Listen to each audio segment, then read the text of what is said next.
ትንቢተ አሞጽ ምዕራፍ 7 ጌታ እግዚአብሔር እንዲህ አሳየኝ። እነሆም የኋለኛው ሣር በሚበቅልበት መጀመሪያ ላይ አንበጣን ፈጠረ። እነሆም ከንጉሡ አጨዳ በኋላ የበቀለ የገቦ ነበረ።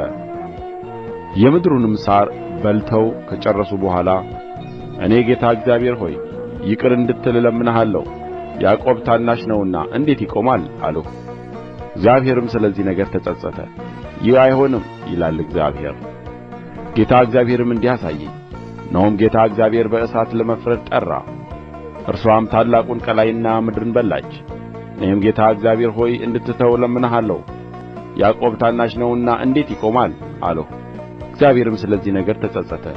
ይህ ደግሞ አይሆንም ይላል ጌታ እግዚአብሔር። እንዲህም አሳየኝ። እነሆም ጌታ ቱንቢውን ይዞ በቱንቢ በተሠራ ቅጥር ላይ ቆሞ ነበር።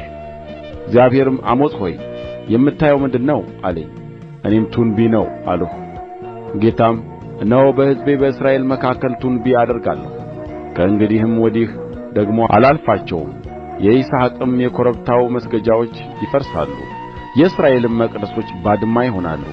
በኢዮርብዓምም ቤት ላይ በሰይፍ እነሣለሁ አለ። የቤቴልም ካህን አሜስያስ ወደ እስራኤል ንጉሥ ወደ ኢዮርብዓም ልኮ አሞጽ ኢዮርብዓም በሰይፍ ይሞታል፣ እስራኤልም ከአገሩ ተማርኮ ይሄዳል ብሎአልና አሞጽ በእስራኤል ቤት መካከል ዐምፆብሃል፣ ምድሪቱም ቃሉን ሁሉ ልትሸከም አትችልም አለ። አሜስያስም አሞጽን ባለ ራእዩ ሆይ ሂድ፣ ወደ ይሁዳም ምድር ሽሽ፣ በዚያም እንጀራን ብላ፣ በዚያም ትንቢትን ተናገር። ነገር ግን ቤቴል የንጉሥ መቅደስና የመንግሥት ቤት ናትና ከእንግዲህ ወዲህ በዚህ ደግሞ ትንቢት አትናገር አለው። አሞጽም መልሶ አሜስያስን አለው፣ እኔ ላም ጠባቂና ወርካ ለቃሚ ነኝ እንጂ ነቢይ ወይም የነቢይ ልጅ አይደለሁም። እግዚአብሔርም በጎቹን ከመከተል ወሰደኝ። እግዚአብሔርም ሂድ፣ ለሕዝቤም ለእስራኤል ትንቢት ተናገር አለኝ።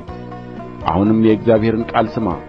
አንተ በእስራኤል ላይ ትንቢት አትናገር፣ በይስሐቅም ቤት ላይ አትስበክ ብለሃል። ስለዚህ እግዚአብሔር እንዲህ ይላል፣ ሚስትህ በከተማይቱ ውስጥ ጋለሞታ ትሆናለች፣ ወንዶችና ሴቶች ልጆችህም በሰይፍ ይወድቃሉ፣ ምድርህም በገመድ ትከፈላለች። አንተም በረከሰች ምድር ትሞታለህ፣ እስራኤልም ከምድሩ ተማርኮ ይሄዳል።